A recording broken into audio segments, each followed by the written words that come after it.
براءة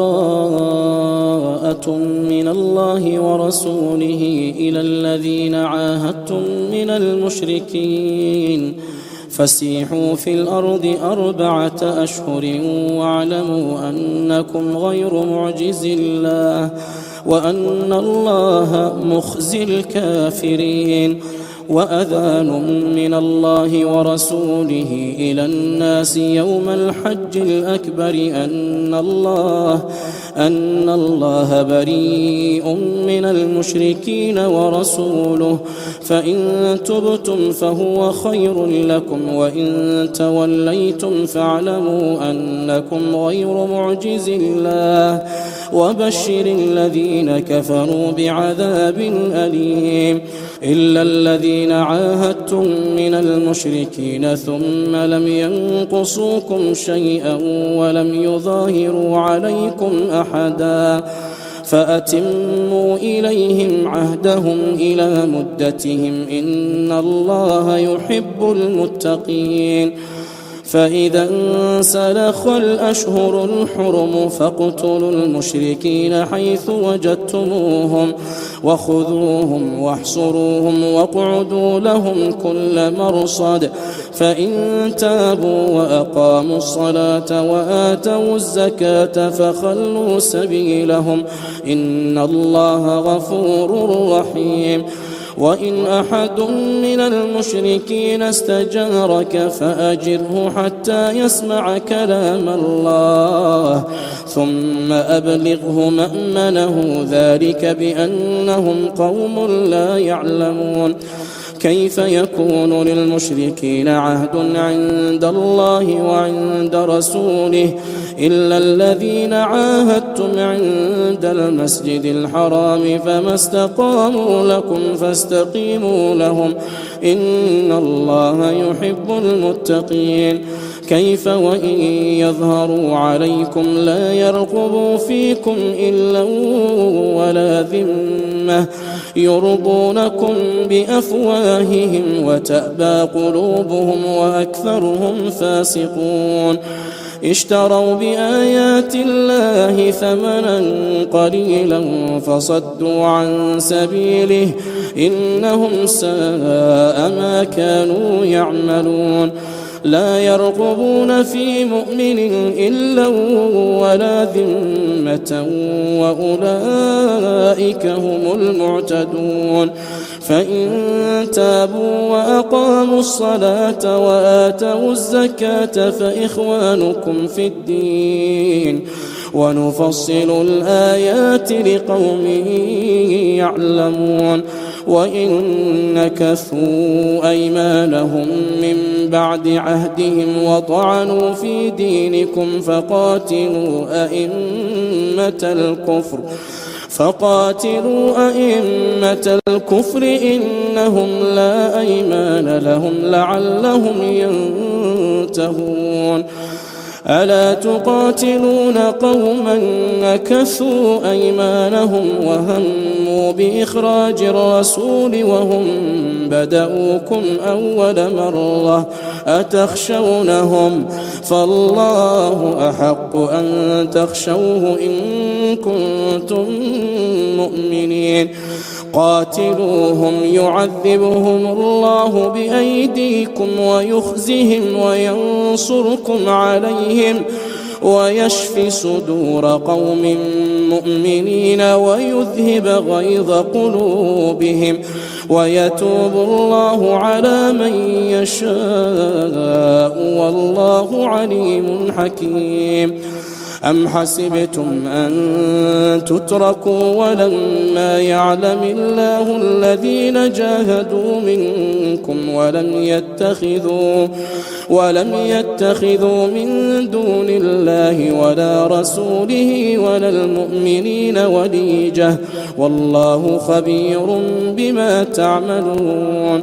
ما كان للمشركين أن يعمروا مساجد الله شاهدين على أنفسهم بالكفر أولئك حبطت أعمالهم وفي النار هم خالدون.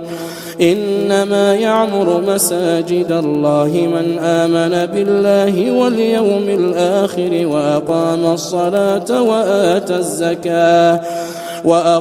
الصلاة وآتى الزكاة ولم يخش إلا الله فعسى أولئك أن يكونوا من المهتدين. أجعلتم سقاية الحاج وعمارة المسجد الحرام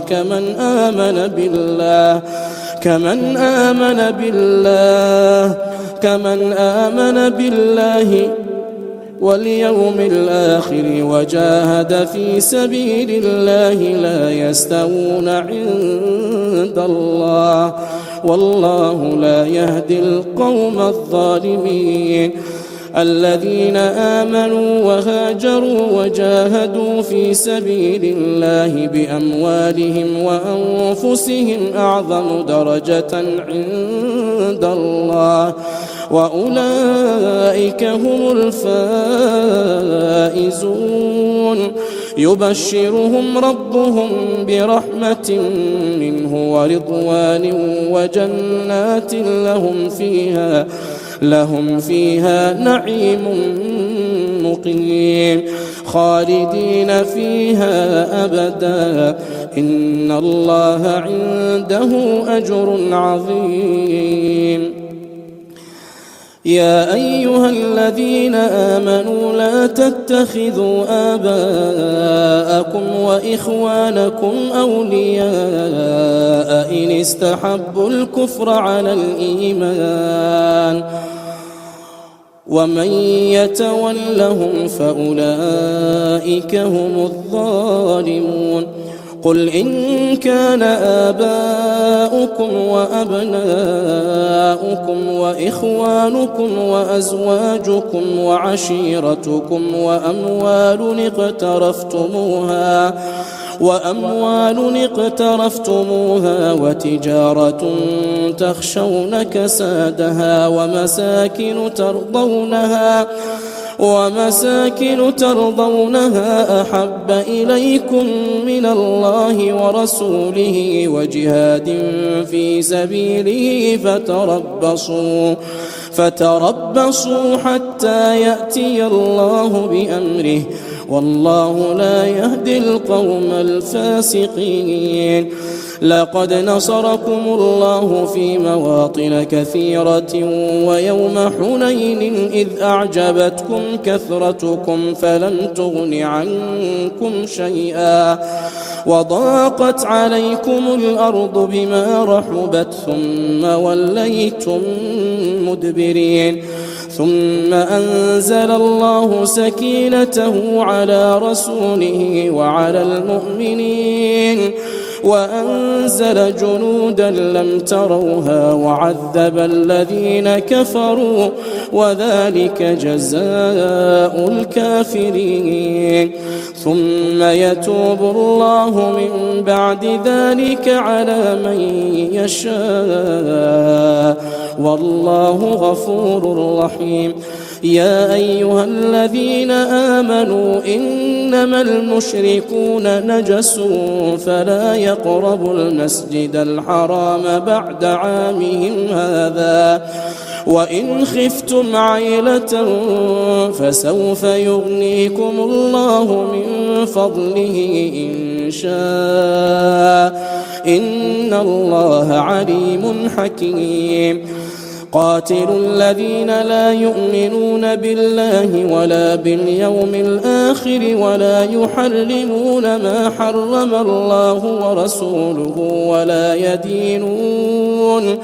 ولا يدينون دين الحق من الذين أوتوا الكتاب حتى يعطوا الجزية عن يد وهم صاغرون. وقالت اليهود عزير ابن الله وقالت النصارى المسيح ابن الله ذلك قولهم بأفواههم يضاهئون قول الذين كفروا من قبل قاتلهم الله أنى يؤفكون اتخذوا أحبارهم ورهبانهم أربابا من دون الله والمسيح ابن مريم وما أمروا إلا ليعبدوا إلها واحدا لا إله إلا هو سبحانه عما يشركون يريدون أن يطفئوا نور الله بأفواههم ويأبى الله إلا أن يتم نوره ولو كره الكافرون هو الذي أرسل رسوله بالهدى ودين الحق ليظهره على الدين كله ولو كره المشركون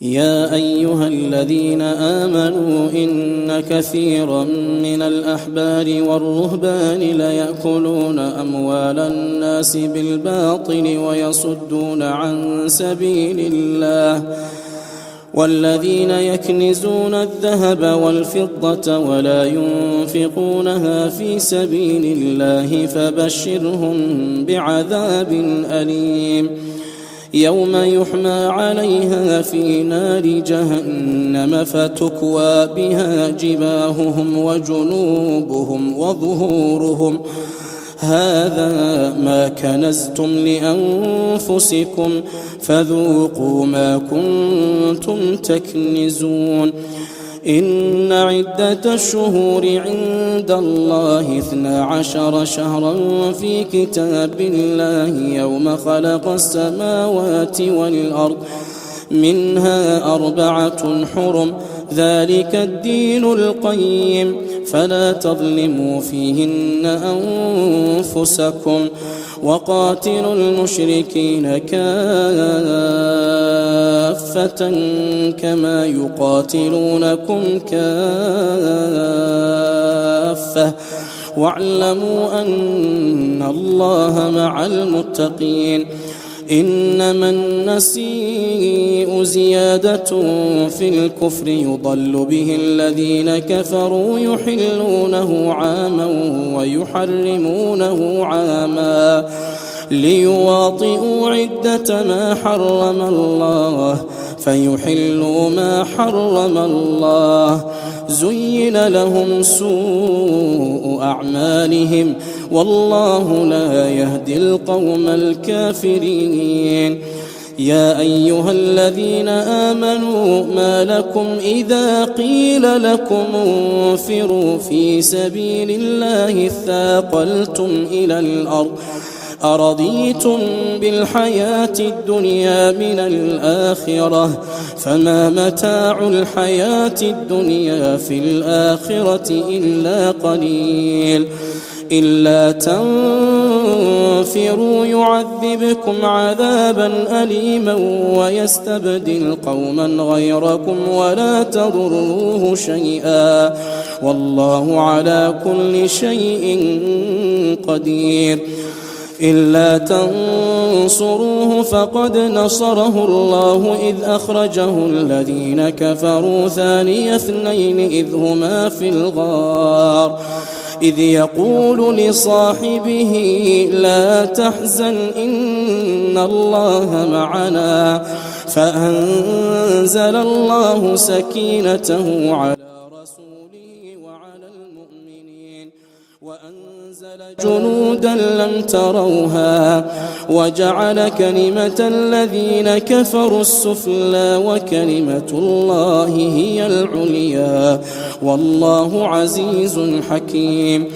انفروا خفافا وثقالا وجاهدوا بأموالكم وأنفسكم في سبيل الله ذلكم خير لكم إن كنتم تعلمون لو كان عرضا قريبا وسفرا قاصدا لاتبعوك ولكن بعدت عليهم الشقة وسيحلفون بالله لو استطعنا لخرجنا معكم يهلكون أنفسهم والله يعلم إنهم لكاذبون عفى الله عنك لم أذنت لهم حتى يتبين لك الذين صدقوا وتعلم الكاذبين لا يستأذنك الذين يؤمنون بالله واليوم الآخر أن يجاهدوا بأموالهم وأنفسهم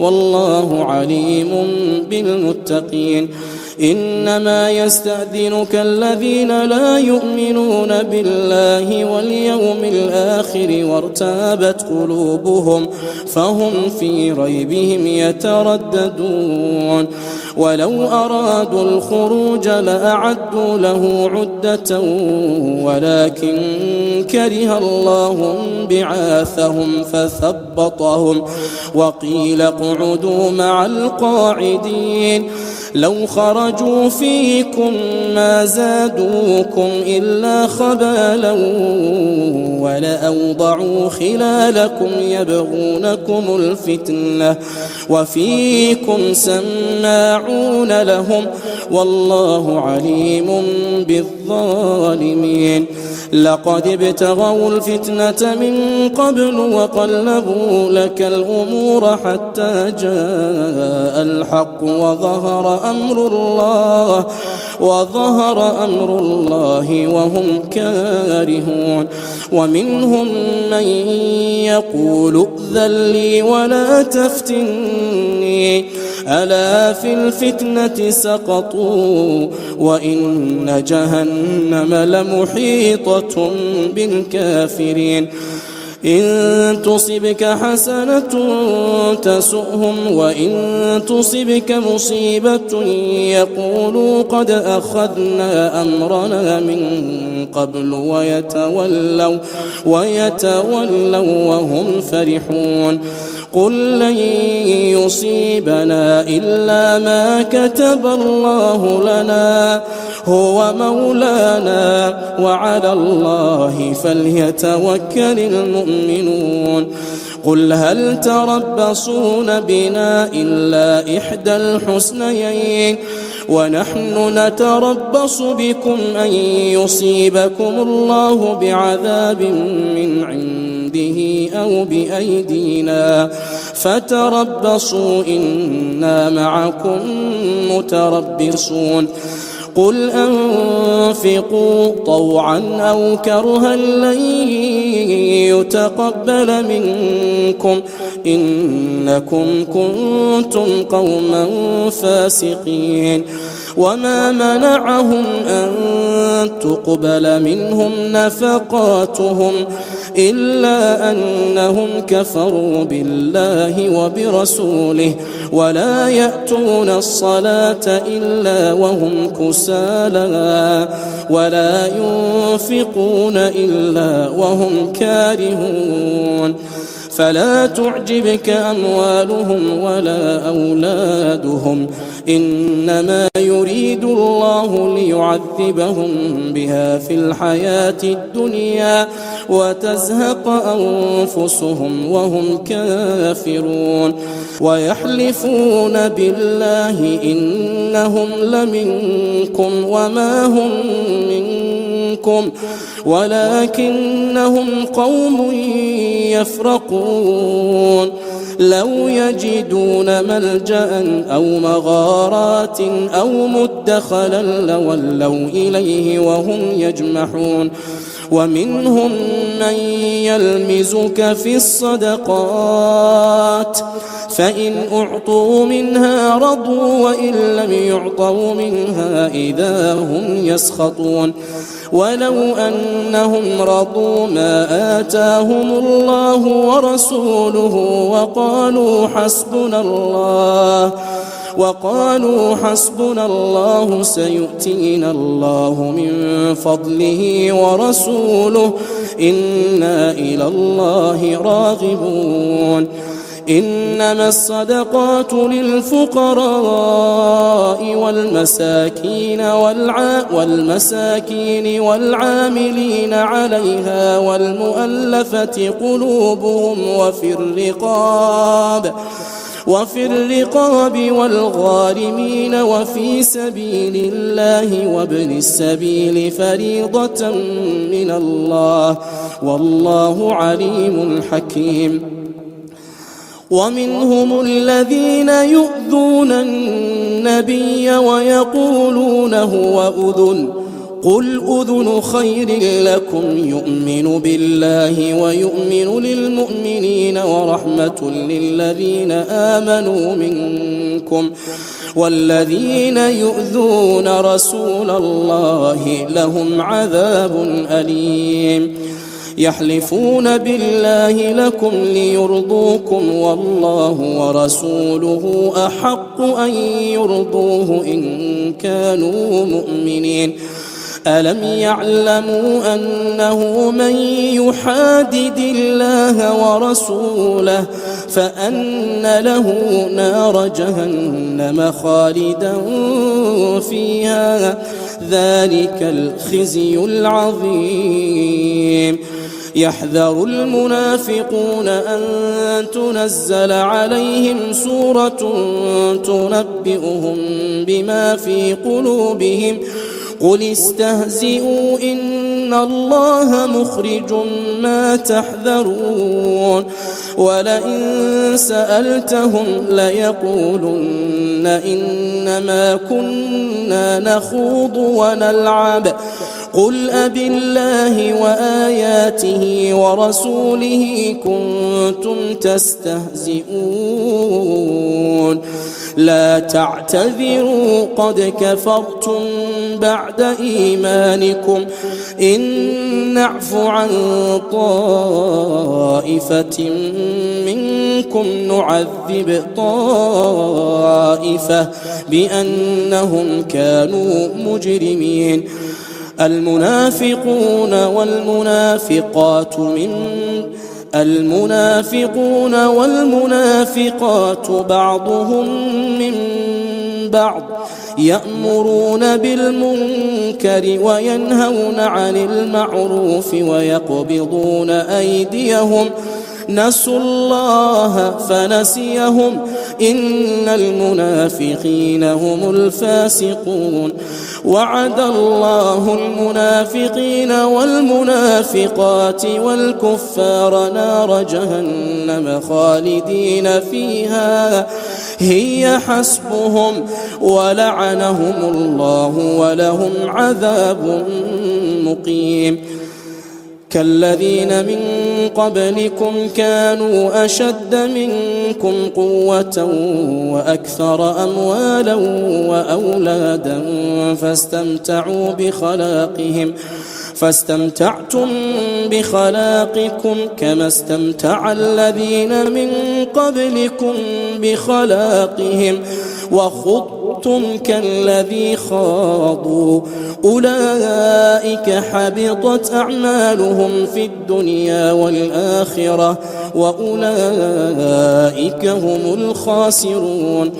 ألم يأتهم نبأ الذين من قبلهم قوم نوح وعاد وثمود وقوم إبراهيم وأصحاب مدين والمؤتفكات أتتهم رسلهم بالبينات فما كان الله ليظلمهم ولكن كانوا أنفسهم يظلمون. والمؤمنون والمؤمنات بعضهم أولياء بعض يأمرون بالمعروف وينهون عن المنكر ويقيمون الصلاة ويؤتون الزكاة ويطيعون الله أولئك سيرحمهم الله إن الله عزيز حكيم.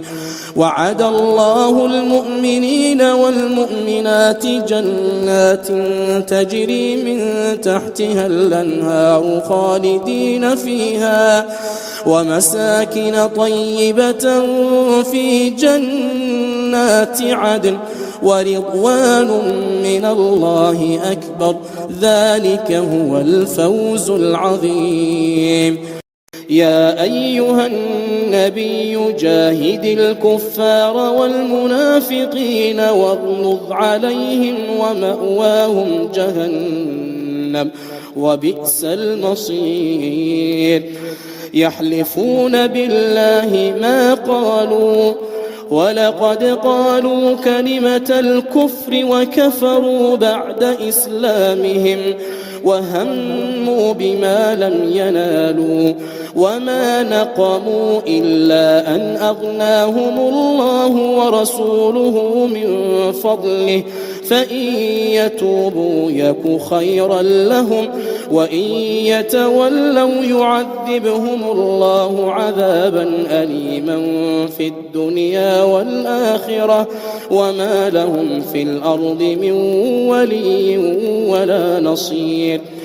ومنهم من عاهد الله لئن آتانا من فضله لنصدقن ولنكونن من الصالحين فلما آتاهم من فضله بخلوا به وتولوا وهم معرضون. فأعقبهم نفاقا في قلوبهم إلى يوم يلقونه بما أخلفوا الله ما وعدوه وبما كانوا يكذبون. ألم يعلموا أن الله يعلم سرهم ونجواهم وأن الله علام الغيوب. الذين يلمزون المطوعين من المؤمنين في الصدقات والذين لا يجدون إلا جهدهم فيسخرون منهم سخر الله منهم ولهم عذاب أليم. استغفر لهم أو لا تستغفر لهم إن تستغفر لهم 70 مرة فلن يغفر الله لهم ذلك بأنهم كفروا بالله ورسوله والله لا يهدي القوم الفاسقين. فرح المخلفون بمقعدهم خلاف رسول الله وكرهوا أن يجاهدوا بأموالهم وأنفسهم في سبيل الله وقالوا لا تنفروا في الحر قل نار جهنم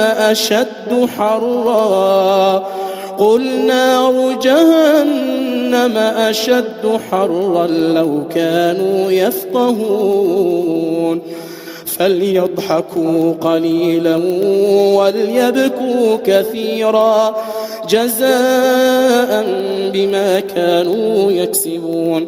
فإن رجعك الله إلى طائفة منهم فاستأذنوك للخروج فقل لن تخرجوا معي أبدا ولن تقاتلوا معي عدوا إنكم رضيتم بالقعود أول مرة فاقعدوا مع الخالفين ولا تصل على أحد منهم مات أبدا ولا تقم على قبره إنهم كفروا بالله ورسوله وماتوا وهم فاسقون.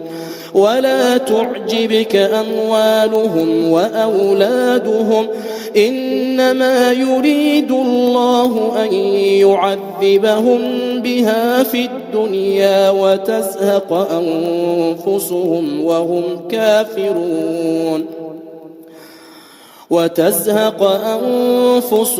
وهم كافرون وإذا أنزلت سورة أن آمنوا بالله وجاهدوا مع رسوله استأذنك أولو الطول منهم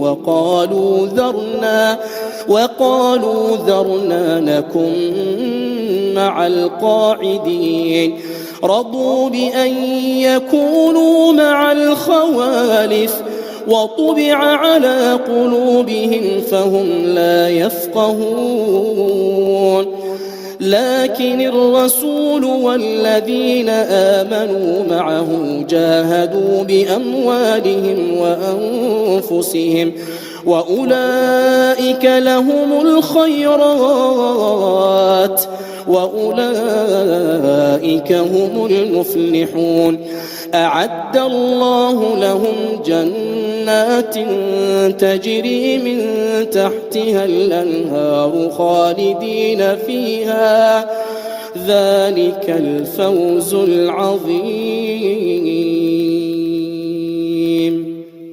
وجاء المعذرون من الأعراب ليؤذن لهم وقعد الذين كذبوا الله ورسوله سيصيب الذين كفروا منهم عذاب أليم.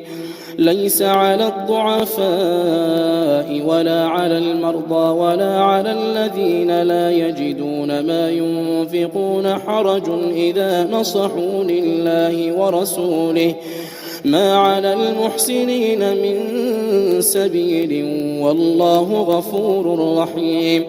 ولا على الذين إذا ما أتوك لتحملهم قلت لا أجد ما أحملكم عليه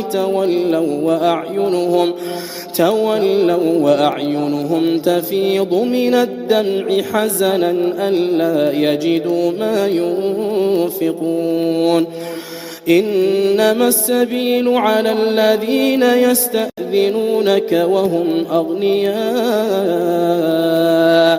رضوا بأن يكونوا مع الخوالف وطبع الله على قلوبهم فهم لا يعلمون.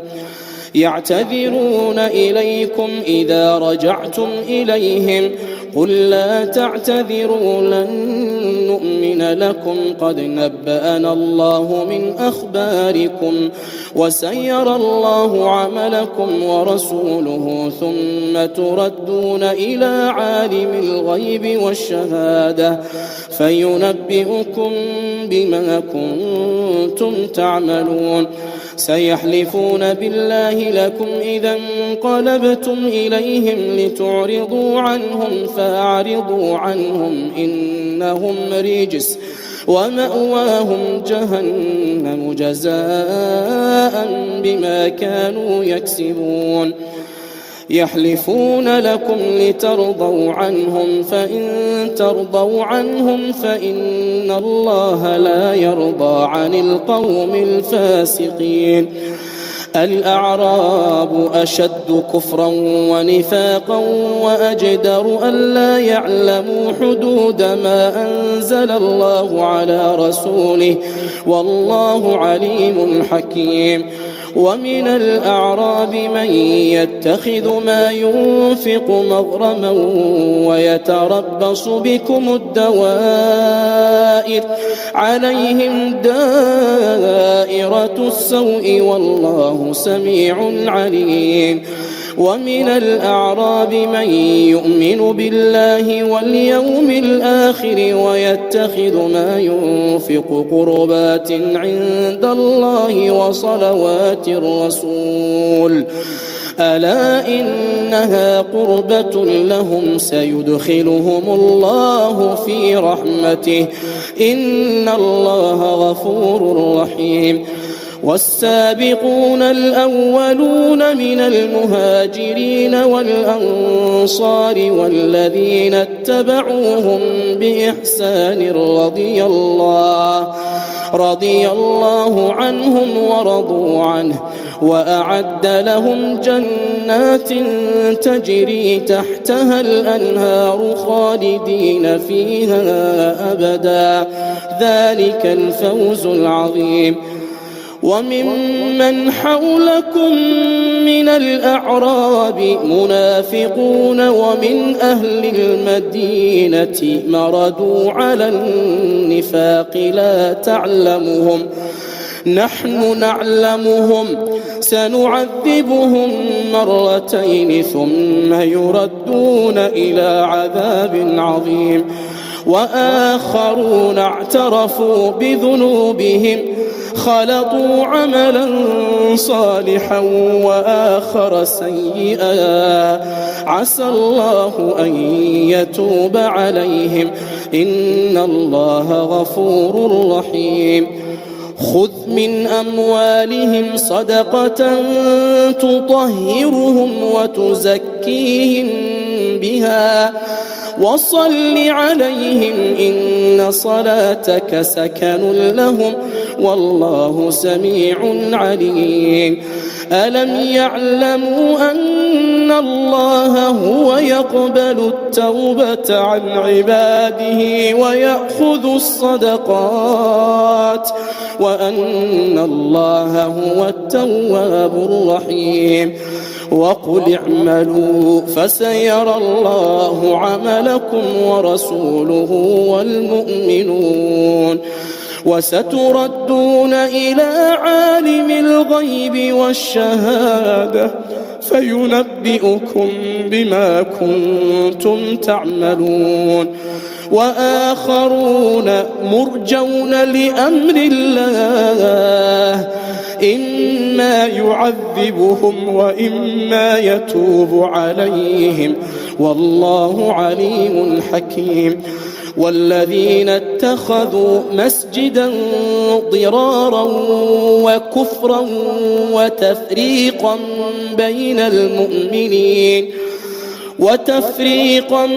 بين المؤمنين وإرصادا لمن حارب الله ورسوله من قبل وليحلفن إن أردنا إلا الحسنى والله يشهد إنهم لكاذبون. لا تقم فيه أبدا لمسجد أسس على التقوى من أول يوم أحق أن تقوم فيه رجال يحبون أن يتطهروا والله يحب المطهرين. أفمن أسس بنيانه على تقوى من الله ورضوان خير أم من أسس بنيانه على شفا جرف هار فانهار به في نار جهنم والله لا يهدي القوم الظالمين. لا يزال بنيانهم الذي بنوا ريبة في قلوبهم إلا أن تقطع قلوبهم والله عليم حكيم. إن الله اشترى من المؤمنين أنفسهم وأموالهم بأن لهم الجنة يقاتلون في سبيل الله فيقتلون ويقتلون وعدا عليه حقا في التوراة والإنجيل والقرآن ومن أوفى بعهده من الله فاستبشروا ببيعكم الذي بايعتم به وذلك الفوز العظيم. التائبون العابدون الحامدون السائحون الراكعون الساجدون الآمرون بالمعروف والناهون عن المنكر والحافظون لحدود الله وبشر المؤمنين. ما كان للنبي والذين آمنوا أن يستغفروا للمشركين ولو كانوا أولي قربى من بعد ما تبين لهم أنهم أصحاب الجحيم. وما كان استغفار إبراهيم لأبيه إلا عن موعدة وعدها إياه فلما تبين له أنه عدو لله تبرأ منه إن إبراهيم لأواه حليم. وما كان الله ليضل قوما بعد إذ هداهم حتى يبين لهم ما يتقون إن الله بكل شيء عليم. إن الله له ملك السماوات والأرض يحيي ويميت وما لكم من دون الله من ولي ولا نصير. لقد تاب الله على النبي والمهاجرين والأنصار الذين اتبعوه في ساعة العسرة من بعد ما كاد يزيغ قلوب فريق منهم ثم تاب عليهم إنه بهم رؤوف رحيم. وعلى الثلاثة الذين خلفوا حتى إذا ضاقت عليهم الأرض بما رحبت وضاقت عليهم أنفسهم وظنوا أن لا ملجأ من الله إلا إليه ثم تاب عليهم ليتوبوا إن الله هو التواب الرحيم. يا أيها الذين آمنوا اتقوا الله وكونوا مع الصادقين. ما كان لأهل المدينة ومن حولهم من الأعراب أن يتخلفوا عن رسول الله ولا يرغبوا بأنفسهم عن نفسه ذلك بأنهم لا يصيبهم ظمأ ولا نصب ولا مخمصة في سبيل الله ولا يطؤون موطئا يغيظ الكفار ولا ينالون من عدو نيلا إلا كتب لهم به عمل صالح إن الله لا يضيع أجر المحسنين. ولا ينفقون نفقة صغيرة ولا كبيرة ولا يقطعون واديا إلا كتب لهم ليجزيهم الله أحسن ما كانوا يعملون. وما كان المؤمنون لينفروا كافة فلولا نفر من كل فرقة منهم طائفة ليتفقهوا في الدين ولينذروا قومهم إذا رجعوا إليهم لعلهم يحذرون. يا أيها الذين آمنوا قاتلوا الذين يلونكم من الكفار وليجدوا فيكم غلظة واعلموا أن الله مع المتقين.